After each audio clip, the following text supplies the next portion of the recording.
So ayan na nga mga ka-farmer, no. So ito na yung resulta ng palay. So ayan, yung na-upload natin sa nakaraang video, yung pagkakaiba nito. So after 1 month, itong sa atin ay 1 month na to. So at ito naman ay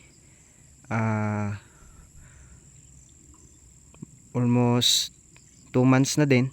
So ayan, at tingnan nyo yung pagkakaiba.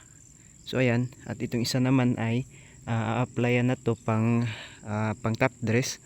Yung sa atin naman ay kakaepekto lang ng abono na isinabong natin. So ayan, kaya yung pagkakaiba nila ay medyo kulay green pa itong sa atin, at itong kabila naman ay unti-unti nang ninilaw. So kailangan na din niyang applyan ng abono. So ayan, so yun lang mga ka-farmer, no.